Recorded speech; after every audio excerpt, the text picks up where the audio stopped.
Salut tout le monde! Bienvenue à notre première vidéo YouTube intelligente! Donc, comme vous le savez, on est deux personnes qui se prennent pas vraiment au sérieux, on est un peu fofolles, on aime ça niaiser. Fait que, tu sais, YouTube pour nous, c'est une façon un peu de mettre du divertissement, de faire des choses amusantes, drôles, de vous parler de nous, mais également de vous informer sur des aspects un peu plus importants et aussi de l'entrepreneuriat, qui est, je pense, quelque chose qu'on est beaucoup suivi pour avec notre compagnie Pop On Aware. Fait que cette vidéo-là, dans le fond, demandez aux abonnés via Instagram de nous dire quelles questions qu'ils aimeraient qu'on réponde par rapport à l'entrepreneuriat, comment partir une business, etc. Et également de nous donner leur Instagram pour qu'on puisse les aider par rapport au branding, marketing, etc. Vraiment beaucoup de personnes en fait nous ont contactés et on s'est dit qu'on allait faire une YouTube vidéo dans le fond mais séparée en deux parties. Donc la première partie va être vraiment on répond à vos questions qu'on a trouvées dans le fond pertinentes à répondre. Avec la question numéro 1, c'est quoi les étapes pour démarrer une entreprise? Ça c'est une de nos plus grosses questions. Pour de vrai, on pourrait faire une vidéo YouTube seulement sur cette question-là. Comment on a fait ça, c'est qu'on l'a séparé en 7 étapes qu'on va vous expliquer comme brièvement de comment partir une entreprise. Mais si jamais ça vous intéresse qu'on en parle plus spécifiquement avec plus de détails en profondeur, dans le sujet, écrivez-nous-le dans les commentaires puis on va faire une autre vidéo si ça vous intéresse plus long. Les étapes de moi et Jess, mais en général, pour de vrai, chaque entreprise doit passer par ces étapes-là. Ouais, exactement. C'est ça. Il y en a qui en skippent, il y en a qui en font plus, ça dépend. L'étape numéro 1, premièrement, c'est d'avoir une idée. Donc, ça a l'air simple comme ça, mais des fois, c'est quand même assez compliqué, tu sais. Fait que, premièrement, il faut que tu commences avec une idée. Après, il faut que tu évalues cette idée-là. Est-ce que ton idée est viable? Est-ce que c'est faisable? Est-ce que c'est réalisable? Est-ce que ça va plaire aux consommateurs? Donc, il faut que tu fasses une étude de marché par rapport à ça. Il y a plusieurs façons de faire une étude de marché. Je sais qu'il y a des entreprises qui se spécialisent dans des études de marché. Nous, on est allé vraiment avec Instagram pour vrai pour faire notre étude de marché. Et Google. Ouais. Mais on posait beaucoup de questions aux clients, à nos futurs clients, voir qu'est-ce qu'ils aimaient. Ouais. Fait qu'à savoir, admettons, c'est quoi les couleurs basic, tu sais, parce qu'au début, quand on voulait faire des couleurs basic, on était comme, ok, c'est quoi les couleurs qui reviennent le plus souvent. Fait que c'est comme ça qu'on a établi que le nude, le blanc et le noir, c'était des couleurs que les gens importantes. Voulaient. Étape numéro 3, c'est le branding. Donc dans le fond, c'est quoi votre marketing que vous allez faire? Comment ça va être quoi le nom de votre entreprise? Vers quelle direction vous voulez vous en aller? Quelle pub vous voulez faire? Donc nous, c'est beaucoup Instagram, mais il y a différentes manières aussi de faire de la pub. Il y a de la pub plus traditionnelle aussi. Trouver les fournisseurs. Pour vrai, ça c'est un point tellement important. C'est la base de votre entreprise, vos fournisseurs. C'est important de trouver des bons fournisseurs. Souvent aussi d'en trouver plus qu'un, parce que si t'en as juste un, si jamais ce fournisseur-là ferme, ben ça ferme ton entreprise. T'sais. Fait que ça c'est full important.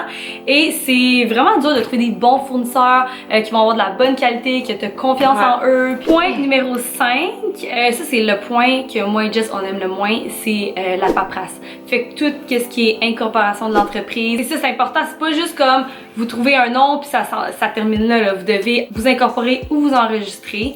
Trademark. C'est sûr que ça, c'est pas l'étape numéro 1 parce qu'il faut que tu vois ton projet est viable avant parce que ça engendre quand même des frais. Si tu fais juste enregistrer ton nom, c'est 50 $. Si tu incorpores ton entreprise, donc c'est plus, il y a plus de règles fiscales dans ça, c'est avec un notaire, avocat, peu importe, ça engendre des coûts plus élevés. Fait que tu payes pas avant même de savoir si tu veux vraiment faire ta business. T'sais. Point numéro 6, c'est important de faire un plan d'affaires. J'ai l'air brillante. C'est rare. Tu peux le faire par toi-même ou tu peux prendre quelqu'un qui va le faire. Nous, on a engagé quelqu'un. Ben et moi, il faut savoir une affaire, c'est qu'on est des personnes structurées dans notre tête. Mais sur papier, on n'est pas, mettons, les meilleurs pour ça. Fait qu'on sait comment faire le plan d'affaires de notre entreprise. On sait tout. On sait notre direction. On sait tout. Mais l'écrire, le mettre sur papier, c'est la partie qu'on a un peu moins. Donc, on a pris quelqu'un on a dit nos idées, puis ils ont juste écrit pour montrer le plan d'affaires. Faut aussi tu peux le faire toi-même, pas facilement, mais tu peux faire un plan d'affaires toi-même. C'est juste que c'est important de bien le monter parce que si tu vas aller chercher du financement, faut que ton plan d'affaires soit solide, tu sais. Ouais, exactement. C'est ça. Puis des fois, c'est vraiment difficile d'avoir un financement. Tu sais, nous, sincèrement, ça fait 1 an et demi, quasiment 2 ans maintenant que Pop existe, puis les banques commencent à nous approcher pour du financement. Avant ça, ils voulaient absolument rien savoir, puis c'est vraiment difficile, puis c'est bien de la paperasse. Là, finalement, on est capable d'avoir un financement, mais ça a été vraiment long. Puis avant 2 ans, c'est bien touché passer de l'argent à des compagnies, surtout du e-commerce, parce que c'est un projet qui est moins tangible, puis je sais pas, les banques sont moins à ce niveau-là pour commencer. Fait que nous, on n'est même pas avec une banque traditionnelle pour ce qui est du e-commerce. C'est un peu poche parce que oui, ça prend 2 ans, mais on s'entend que c'est au début que tu as besoin d'argent. Ouais. Alors, c'est au début de partir le projet que tu as besoin d'argent, fait que c'est un peu mal fait à ce niveau-là. Un plan d'affaires, ça peut être vraiment vague pour quelqu'un qui connaît pas ça. Tu sais, c'est quoi un plan d'affaires? Il y a plusieurs étapes au plan d'affaires. Mais fait qu'on va vous mettre, si on peut, un lien d'un type de plan d'affaires que vous pouvez compléter. Commencez avec un plan d'affaires là, sur papier que vous écrivez, bon, c'est qui vos clients, c'est qui vos fournisseurs, comment vous allez vendre votre produit. Tu sais, juste savoir où vous en allez sans faire 50 pages d'écrit de texte de plan d'affaires. C'est juste savoir comment ça fonctionne votre entreprise. sinon, tu sais, il y a toujours Google. Là. Google, c'est notre meilleur ami. Non, mais dans le sens, on trouve tout par Google. Là. Fait que c'est écrit plan d'affaires, tu vas avoir des millions de plans d'affaires qui vont... Point numéro 7, c'est le time for... C'est Mac! Ok, bon, mon anglais est on point.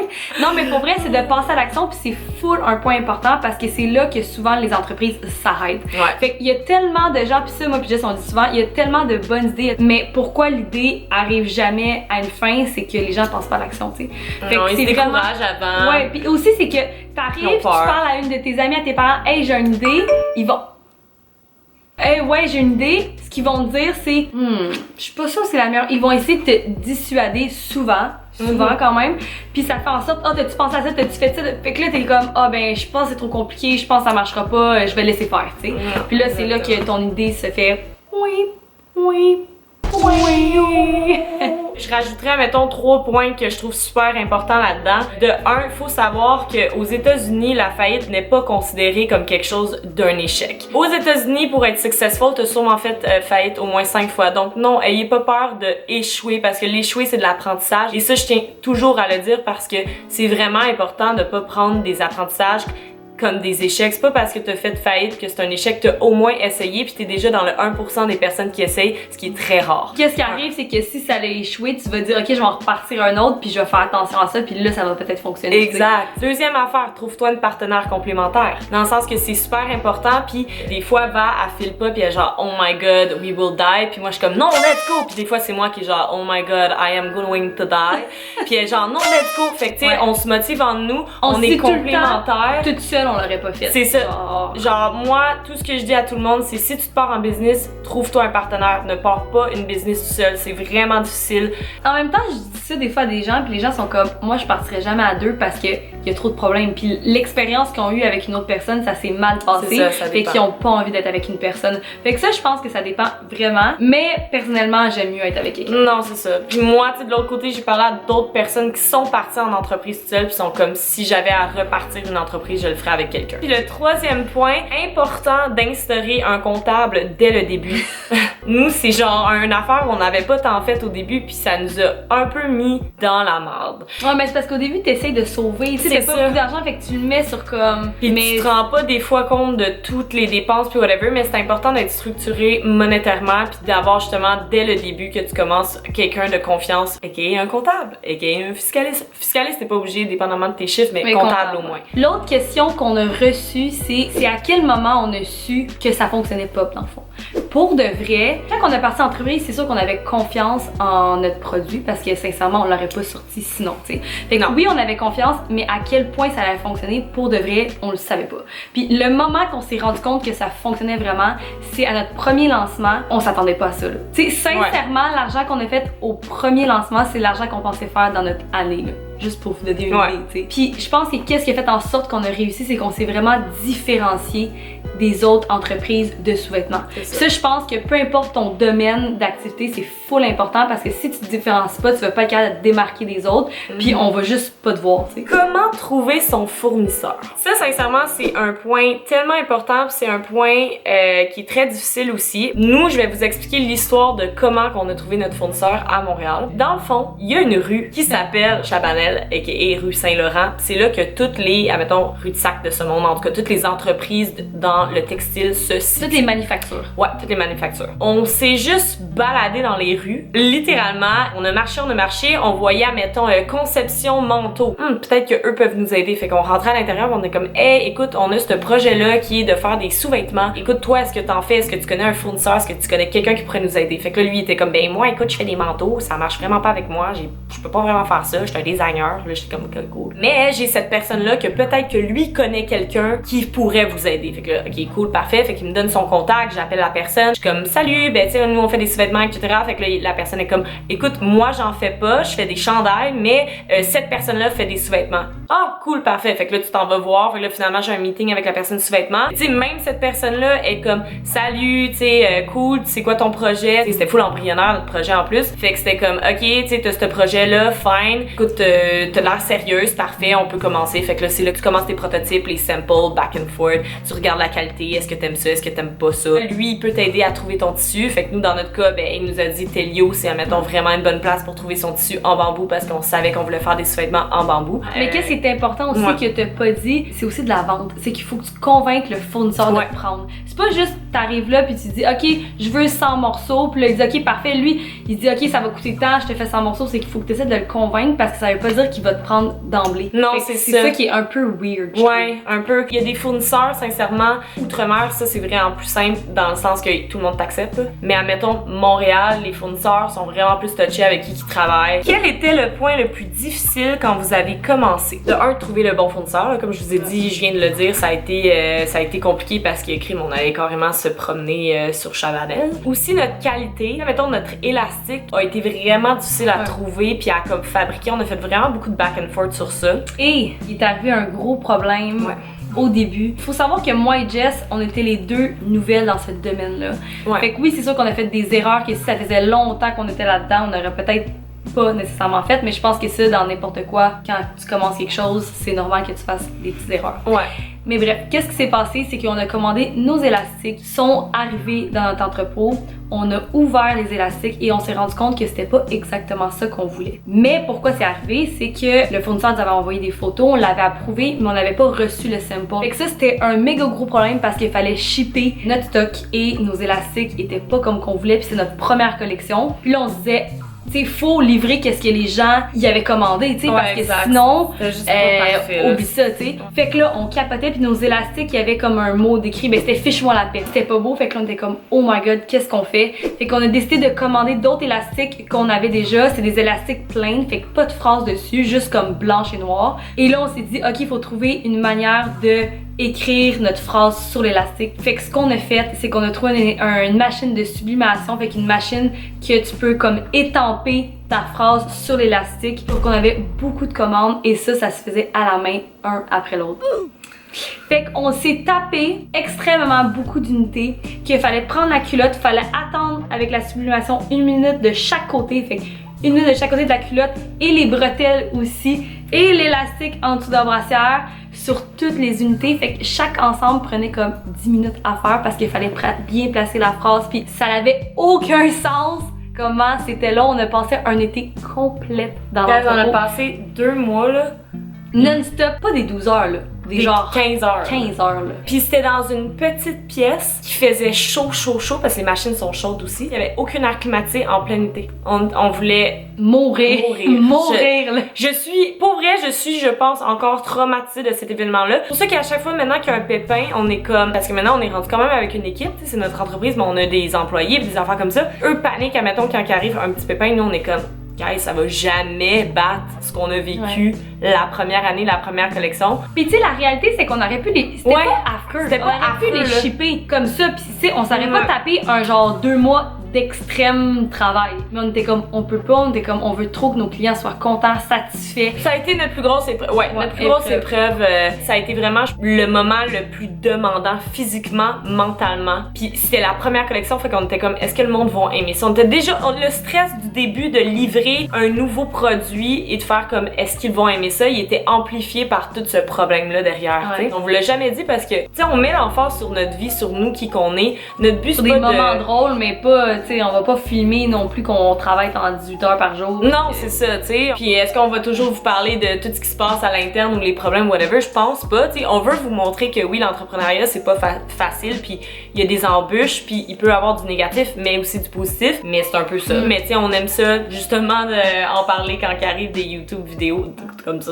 Puis un autre point aussi qu'on rush, on a toujours rushé, puis que là, ça commence à être mieux après 2 ans, c'est notre cash flow. Tu sais, le monde nous dit souvent, ah, mais tu sais, commander commander plus de quantité, il y a pas assez de quantité ou des affaires comme ça parce qu'on s'en donne vraiment vite. Écoutez, le cash flow, c'est vraiment difficile quand t'es une nouvelle compagnie qui débute, qui grossit exponentiellement, genre qui grossit à vue d'œil, tu sais, ça n'a pas rapport, puis que justement on n'a pas de banque, on n'a aucun soutien financier autre que nous-mêmes. On est juste parti avec un petit montant d'argent, puis tu sais, on a roulé avec ça là. Exactement, là. Puis ça vient au point de la prochaine question qui est combien d'argent vous avez investi au début pour démarrer votre entreprise? On a investi 20 000 $. Ce 20 000 $, c'était pas pour fabriquer les sous-vêtements, en fait c'était pour commander notre tissu. Ouais. Nos élastiques, tout ça pour les fabriquer. Fait que comment on a fonctionné, c'est qu'on s'est auto-financé. On a pris notre 20 000 $, on a acheté les matériaux. Après, ce qu'on a fait, c'est qu'on les a confectionnés, on les a mis en vente, puis c'était l'argent des ventes qui payait la confection. C'est pour ça qu'au début, on a dit que ça allait prendre 2 mois recevoir les sous-vêtements, parce que sinon, c'était pas possible pour nous de les fabriquer, tu sais, parce que sinon, il aurait fallu injecter 80 000 $ et on n'avait pas 80 000 $, tu sais. C'est pour ça qu'en ce moment, on a plus d'argent. C'est possible qu'on ait l'inventaire, puis qu'après, on puisse les vendre. Parce qu'on est capable d'avoir de l'argent en ce moment, mais au début, c'était des précommandes qu'il fallait faire, on n'avait pas le choix. Ça, c'est vraiment un conseil à vous donner. Commencez petit. Ouais. Essayez pas de commander des millions d'unités puis essayer de les vendre, commandez-en un peu, vendez-les si ça fonctionne, commandez-en plus. Parce que sinon, vous pouvez vous planter de trop haut, sincèrement, tu sais. Ouais. Puis vous êtes mieux de tester votre marché puis en recommander plus après que le contraire. Tu sais, moi, dans le fond, mon background avant tout ça, je travaillais en marketing. Fait que moi, j'ai travaillé pour des nouvelles compagnies, des grosses entreprises, etc. Mais les petites entreprises, j'ai déjà travaillé pour des entreprises qui avaient investi déjà 150 000 $ puis ils en avaient même pas vendu un. Puis ils arrivaient pas à en vendre un. C'était quelque chose, c'était un gros défi. Fait que je vous conseille juste de pas faire cette même erreur-là parce que ça coûte cher. Puis aussi, faites attention à vos coûts fixes. Prenez pas genre le plus beau bureau vitré au centre-ville de Montréal pour commencer. Là. Prenez un petit bureau, engagez pas trop de monde. Faites attention parce que si vous vendez pas, vous allez être pris avec des paiements que vous serez pas capable de payer. Fait que ça, c'est full important. Allez-y petit, puis c'est ça. Grossissez avec quand vous grossissez. C'est quoi le next step quand on est temps partiel et on veut upgrade notre business? Oh my god, ça a été mon struggle. Tu sais, je pense qu'au début, gardez votre job, commencez. Si vous voyez que ça va bien, à un moment donné, t'arrives à la croisée des chemins que t'as pas le choix de faire un choix. Parce que si tu continues avec temps partiel, tu pourras pas t'investir assez pour faire grossir l'entreprise, fait que t'as pas le choix de faire le bon. Jess, c'était plus facile parce qu'elle avait comme des contrats d'influenceurs, fait qu'elle était capable de mixer les deux, mais moi, j'avais une job avant. Fait que c'était comme, faut que je lâche ma job, puis j'avais pas nécessairement beaucoup d'argent de côté parce qu'on l'investit en compagnie. Fait que c'était comme, ok, fais juste le bon, puis tu vas voir qu'est-ce qui va se passer, tu sais. Fait que j'ai fait ça, puis veux pas, on dirait qu'il y a des trucs qui arrivaient sur mon chemin. J'avais des petits contrats, tu sais, juste pour arriver à payer mes trucs. Mais c'est sûr que, sincèrement, pendant genre 1 an, je dépensais pas, là. Genre, j'allais pas au resto, je m'achetais pas de linge. Tout mon argent, c'était genre pour payer mes trucs de base, puis de me concentrer sur l'entreprise. Fait que t'as pas le choix de faire des sacrifices. Mais la réalité, c'est que moi, ça me dérangeait même pas, genre. Je voulais juste que la compagnie aille bien. Faut pas que tu partes une compagnie pour te dire je vais faire de l'argent parce que ça marchera pas, genre. Sincèrement, avant que tu fasses de l'argent, ça peut prendre un peu de temps quand même. Ça. Nous, on a été chanceuses. C'est quoi les avantages et les désavantages d'être seulement en ligne? L'avantage, c'est qu'il n'y a pas de marge que tu donnes à un certain magasin. Parce qu'il faut comprendre que si, admettons, tu vas chez Simons de ce monde, la Bible, des affaires comme ça, ils ont une marge de 50-60% que tu dois te donner. Fait que si, admettons, toi, tu vends ton affaire 60$, il t'en coûte 30, puis tu le, tu sais, eux, ils prennent 50, on va dire, là, tu fais juste pas d'argent. Fait que c'est un petit peu ça qui est vraiment un gros désavantage. Mais l'avantage, c'est que si tu achètes chaque mois, chaque année, peu importe une certaine quantité, ben tu es capable de t'assurer un certain nombre de ventes par mois, fait qu'un certain nombre d'argent qui rentre chaque mois dans ta compagnie. Parce que nous, veux pas, à chaque mois, on sait pas si les gens vont acheter. Mais si t'as des magasins que t'es sûr qu'ils te commandent tout le temps, ben ça te fait un revenu que t'es sûr d'avoir. T'sais. Exactement. Faut que t'aies au moins du 80% pour que tu rentres dans les magasins et que tu fasses un peu d'argent, fait que c'est comme, c'est intense là. Ouais, c'est ça, c'est beaucoup. Nous, on est bien en ligne. Fait à Montréal, au pire, on perd de l'argent. Si on en donne au magasin, on perd de l'argent. C'est impossible. Impossible. C'est quoi les meilleures pubs à faire? Je vous dirais que ça varie tellement. C'est pour ça qu'on va faire la prochaine vidéo là, selon vos Instagram parce qu'on peut vraiment mieux conseiller au niveau de quoi faire en termes de marketing pub. Personnalisé à votre business. Exactement. Le marketing, c'est pas tout le même pour comme toutes les entreprises. C'est important de le cibler. C'est sûr que nous, admettons, au niveau marketing, e-commerce, les influenceurs, je sais qu'il y a du monde qui sont comme ça marche pas ou qui croient pas ou peu importe. Puis je vous dirais, ça dépend vraiment des influenceurs. Il y en a que c'est vrai que, tu sais, ils vont pas ramener grand chose, mais ça a un impact. C'est pas pour rien que c'est le mot influenceur, mais travailler avec des influenceurs qui ont une certaine notoriété, qui ont un reach, ça fait avancer la business. Moi, j'ai du monde là, qui m'ont déjà écrit. Moi, je travaillais avec eux parce que j'aimais, puis ça avait même pas rapport. C'était comme une collaboration. Exemple, une place de salon de manicure, puis qui était comme te sauver, m'accompagner d'une faillite. J'étais comme, mais de quoi tu parles? Genre, j'ai été bondée de rendez-vous après. J'étais comme malade, tu sais. On peut vraiment amener un impact dans les vies des business. C'est vraiment fou. Fait que les influenceurs, c'est vraiment quelque chose à ne pas sous-estimer. Puis, tu sais, oui, certains coûtent cher, mais c'est là qu'il y a les micro-influenceurs qui ont vraiment des bons aussi engagements, puis que c'est pas à sous-estimer également, puis que eux peuvent faire beaucoup des collaborations ou des échanges de services. Il y a le marketing, exemple, les Facebook Ads, les Google Ads, c'est vraiment aussi très très bon à utiliser, puis ça aussi, c'est vraiment pas à sous-estimer. Fait que, tu sais, ça, c'est deux méthodes de marketing pour nous qui sont vraiment importants. Puis après ça, il y a plein d'autres façons de faire. Comme nous, on a, on dit toujours, mais on a un programme d'ambassadeurs, on a un programme d'influenceurs. Fait que ça, c'est d'autres façons de faire notre marketing. Et évidemment, on le dit au dragon, mais les courriels. D'avoir une bonne base de données de courriels que tu peux toujours envoyer différentes promotions, les lancements de collections, etc. Faites juste attention aux influenceurs que vous prenez parce que ça devient l'image de votre entreprise aussi. Ouais, aussi. Fait que ça, c'est full important.